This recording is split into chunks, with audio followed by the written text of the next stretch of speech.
Courtesy of the department, Herb, the commissioner's going all out this year. I wouldn't be surprised if the policeman's ball hit the society pages this year, John. No, I wondered why you accepted that invitation so fast. Oh, nice fit, huh? You could wheedle information out of a gangster's mile in that outfit, John. It's a shame you're off duty. Come on. You and your clients. Hello? It's for you, John. Headquarters.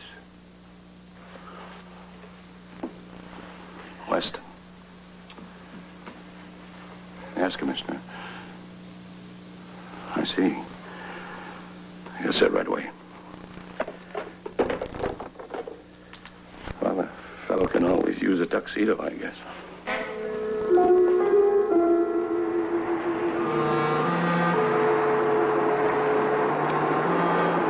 Thanks, Jerry. Mildred White, 8th elderly hit-and-run victim this month. I'm beginning to think I got a bloodthirsty maniac on my hands. Anybody see the car that hit her? Nobody around when it happened. The guy got out, walked back, see what kind of a job he had done. But for a change, Herb, somebody got the license number.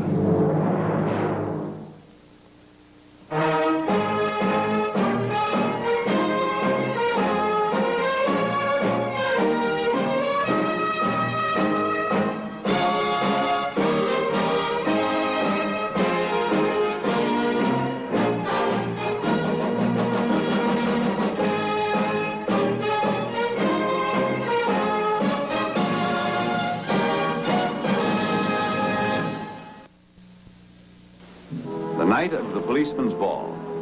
A very special occasion, happily anticipated and carefully planned for by my friend and host, Lieutenant Weston, complete with tuxedos, boutonnieres, and something he hadn't planned for. The first break in a mysterious hit-and-run case that had snuffed out 8 lives in a month. The license number of a suspect traced to Douglas Manning, 1220 Hanson Street. Okay. I was driving along, and I saw her lying there on the pavement, face down. She wore a flowered dress. I thought about that. It was the kind that old ladies wear when they want attention. I thought about that, too. Go on, Manning. Well, I wondered how she'd feel about the kind of attention she was going to get. I stopped. I wanted to help. Why didn't you? Well, she was dead. Did you feel her pulse? Why didn't you call an ambulance? Maybe she wasn't dead yet. Would you call an ambulance if somebody was running down the street yelling murderer after you? I told you, I stopped because I wanted to help. Manning, you aren't beginning to melt my ice and crusted heart. I want the truth from you. If I don't get it here, I'll get it at headquarters. I was under the impression I was paying my taxes to help support a police force that would protect my rights, not usurp them. Look, you walk in here like you're in a hurry to go to a wedding. And you make an accusation that could ruin my life and my family's. The lieutenant wasn't accusing you, Mr. Manning. He was looking for the truth. The police are obligated to protect everybody, not just you. I never should have opened that door. I never had the proper respect for lawyers. They're the only ones that know how to deal with you people. Well, I wouldn't want you to think that your taxes were being wasted, Manning. You have a big advantage here for free. Mr. Maris here is an attorney. He can tell you exactly what your rights are. You mean you're not a policeman? No, I'm, something of an innocent victim myself. Well, I'm sorry. I didn't mean to blast off like that. Well, I suggest you extend your apology to the lieutenant. He was off duty tonight. He's been looking forward to wearing this wedding outfit to the policeman's ball for quite some time. But nobody had to persuade him to change his plans. How can a man do so many wrong things in one day? Well, you can start doing some right things by answering my questions. Were there any other cars on the street? Was there anybody else near the body? I don't remember anything except seeing her lying there. Look, what about my car? Now, if I hit her, wouldn't there be blood on it? There would be, if you hadn't wiped it off. We're checking him. Is that the end of it, Mr. Maris? Can they convict me on the basis of evidence like this? Well, it depends on you, your jury, your lawyer, a number of things. Do you believe me, Mr. Maris? Enough to defend me?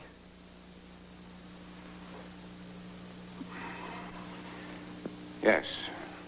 But I want no more temper tantrums, and I'll expect you to cooperate with the police. Get your coat, Manning. You're going to take me down to police headquarters? Well, my wife, she took the kids to the movies. Look, I'll wait outside for her. Morning after? You could put it that way. You two night errands must have had a fine evening. The lieutenant called. Said he spent the night at the morgue. What's your story? I helped put 3 little kids to bed. Spent half the night talking their mother out of hysteria. Went home and closed my eyes for 4 hours without sleeping. Does that answer your question? Hello, John. Any news about Manning's car? Yeah, Herb, the car is clean, but if I get any more cooperation, I'm going to begin feeling guilty asking him questions. Looks like we may release him this afternoon. You've got a warm heart, Lieutenant. Herb, I feel more like I've got a soft head after reading the coroner's report. Mildred White, 68, single. Had enough alcohol in her blood to light up 3 old maids. I wouldn't be surprised if she hit the car. Herb? I'm absorbing the impact. Have you questioned her family? No family, same as the other 7 victims. However, there is a fiancé. I haven't talked to him yet. What about the coroner's reports on the other victims? Let me see. Alcohol and/or barbiturates present, but negligible. Death result of injuries. I wonder what a man's car looks like after it's hit 8 people. Well, the car could look all right, Herb.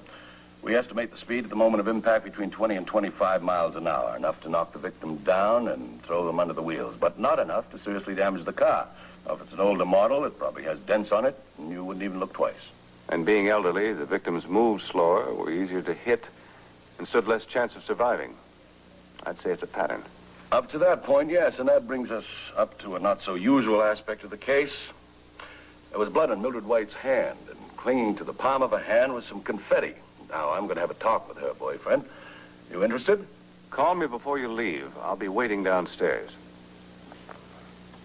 You tell that, The coroner. yeah. You tell him to leave the dead be. Instead of passing judgment on things he don't know anything about.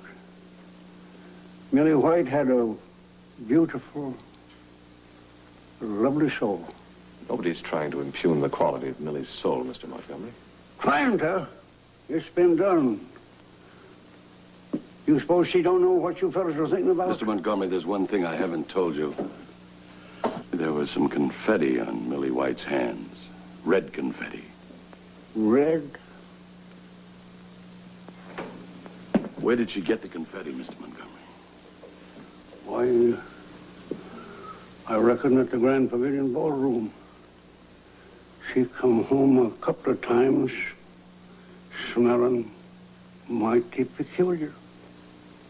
Punch parties, I think they called it. Is that a dance hall? Dance hall?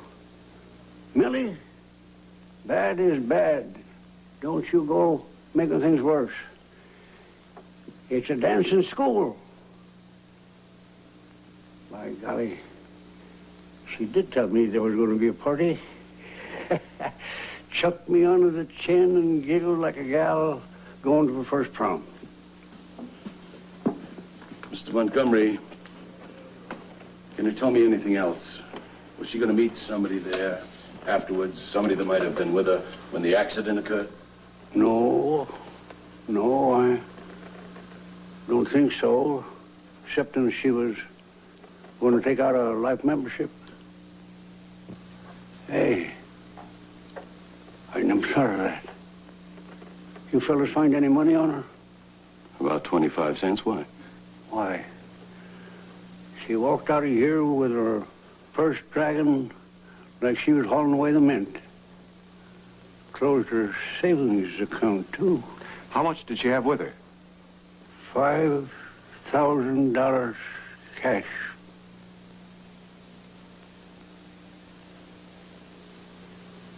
It wouldn't be so bad if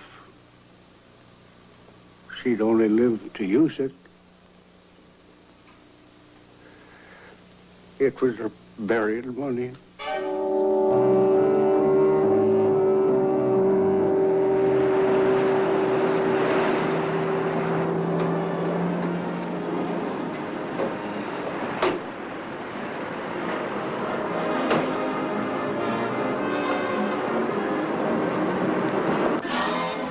It's his image. Oh, goodbye. Let me look at you. You even got Huey's eyes. Is this your first time? Who's Huey? Oh, he's my late husband. He passed on about 6 months ago. Oh, how that man could dance. You cha-cha. I'm sorry, Lieutenant Weston is a policeman. Oh. Mrs. Longacre. Hildegard Longacre. Oh, imagine you're a policeman and me asking you if you cha-cha. Well, you needn't apologize, Mrs. Longacre. As a matter of fact. As a matter of fact, you'd love to learn. Oh, I knew it. I knew it. You had that forward look about you. I could tell, just like Huey had. Oh, I tell you, with a few lessons, Lieutenant, you wowed them at the policeman's ball. Come on, get me the Mrs. Longacre, do you work here? Work here? Heavens, no. I'm a student. Well, I should have known. Oh, I have a lifetime membership. Oh, I tell you, $5,000, and you get lessons twice a week with a punch party thrown in. I'm paying on the installment plan. You get more attention that way. Mrs. Longacre, there are... Excuse me, gentlemen. Hilda, my dear, were you aware they're playing a cha-cha? Are they? The boss's son.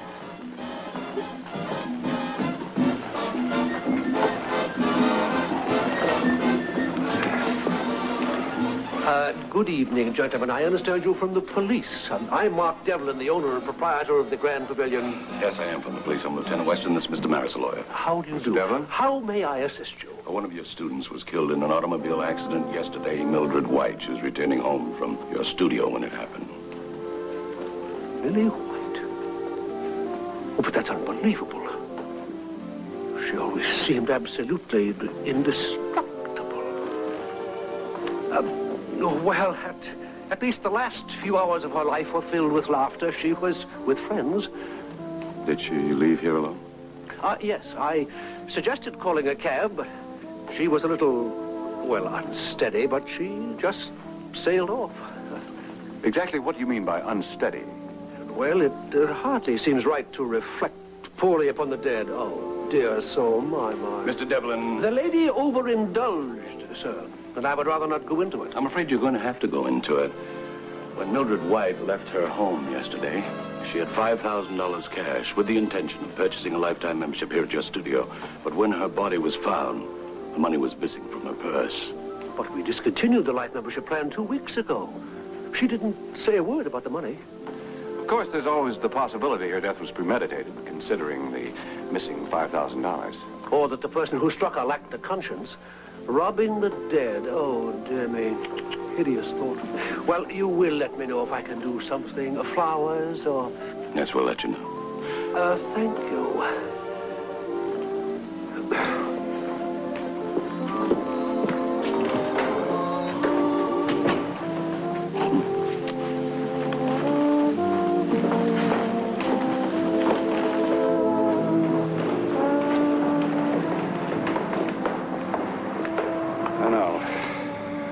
Spend it at the studio, and it wasn't in her purse. Which explains Manning's flight from the scene and clinches an indictment on theft. I'm not ruling out murder, Herb. He could have an accomplice.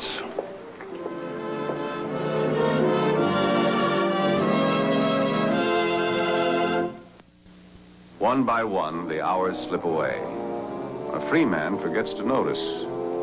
Douglas Manning had been behind bars for 38 creeping hours, protesting his innocence. And he'd posed a troubling question. What kind of world has this become where a man can't help someone without jeopardizing his freedom? You know, Herb, if I looked as old as I feel, I'd make a perfect candidate. What'd you say? I said if... Never mind. Casey? Casey? I heard you the first time. Casey, do you know how to cha-cha? Me? It's my personal opinion that you've been spending too much time in the office. And you have fine potential, but you'd have to get over that shyness and learn to express yourself. Just how long do you think it would take me to learn how to express myself? Well, a person spends a lifetime becoming an individual. Depends on how much you can afford to spend on expanding your interests. Well, it's not the money that I'm concerned with. You see, I'm alone now. And that's what money's for, isn't it? To take care of the important things? Oh, Mrs. Halloran, it's refreshing to find someone with real values. Frankly, I'd suggest the life membership plan. Pay the whole thing off and get it over with. It's a wonderful idea. And I'd also suggest enrolling in an evening class. You have starlight music from 10 to 11. Punch parties twice a week. How charming. Oh, Mrs. Halloran. Yes. And how did we do? Oh, Mr. Devlin, I am simply overwhelmed. I never realized a person could reveal so much when they use their feet. Oh, but my dear lady, it's more than the feet. It's everything. A beautiful dancer is a soul release. Mrs. Halloran has decided to take some lessons. I'll sign her up. I'm afraid you're going to see an awful lot of me, Mr. Devlin. I'm buying a life membership. I'm sorry, Mrs. Halloran, but apparently my son neglected to tell you we're no longer offering the lifetime membership plan.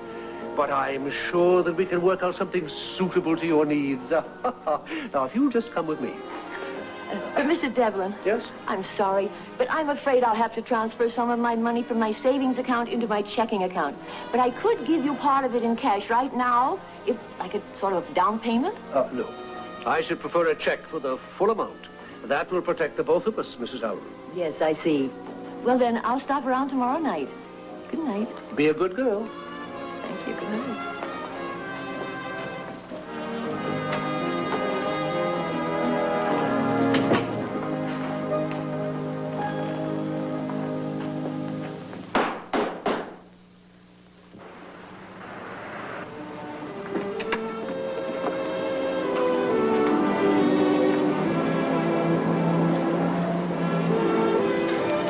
Well, what happened? I have a trouble spot. I'm shy. What? I have difficulty expressing myself. They're no longer offering life memberships, and they won't take cash. It's a good thing you two didn't have to go through analysis. But cheer up, I'm not out of the spider's web yet. They're going to think of something suitable for me tomorrow evening.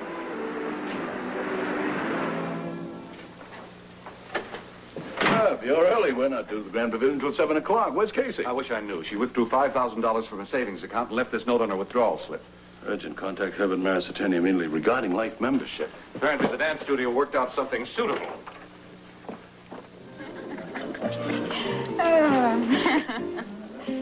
Well, life can be dreary or divine, depending upon the human spark. See? An empty glass suddenly bubbles with life. Simple and beautiful. And expensive. You know, I feel just like a young bride on the eve of her nuptials. A toast, Mrs. Halloran, to your refusal to grow old.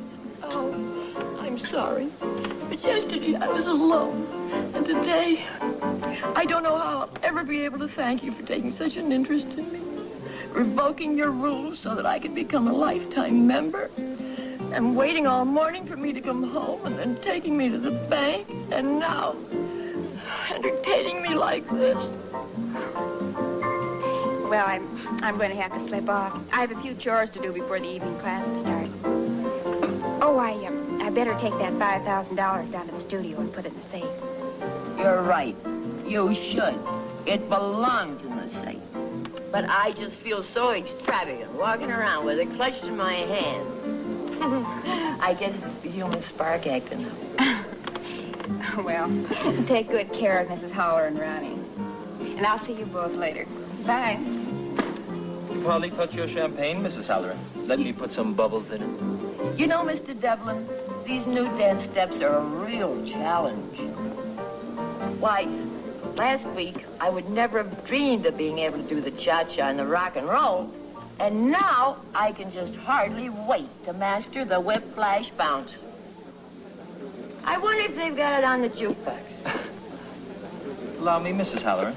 Oh, thank you. I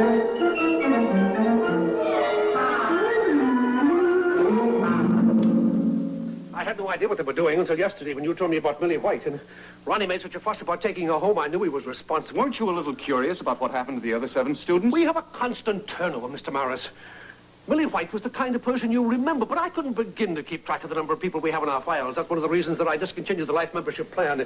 We were beginning to accumulate too many people. Who refused to die? Yes, that's true, but for that reason I didn't advertise the fact. So your son and Miss O'Neill took advantage of it and continued to solicit and dispose of members, 8 of them. Now they're working on the 9th. Devlin, if anything happens to Mrs. Halloran that you could have prevented... But he gave me his word. I did everything I could to prevent... Except call the police. He's my son. Don't you understand? Devlin, you're wasting valuable time. Now, do you or don't you want to prevent another murder? There's a bar my son likes. I suppose that's where they take her. I guess I'm pretty involved in this now, aren't I? Yes, you're involved, Devlin. Where's the bar?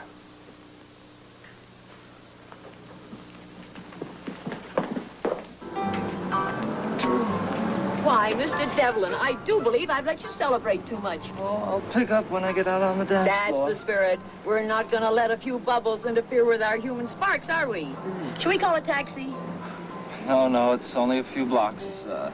I think I better do a little walking. Of course, Mr. Devlin. Just lean on me. No, that won't be necessary, Mrs. But Howard. I insist I'd never forgive myself if anything happened to you.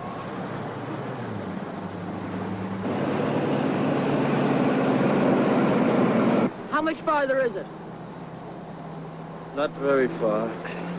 Okay, let's go.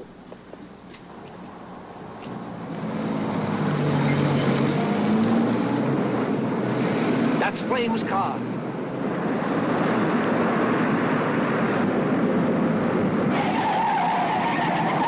Look out, come on.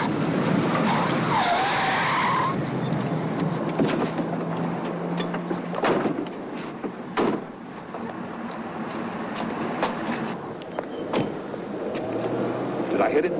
No, he's just asleep. I think I slipped him a mickey.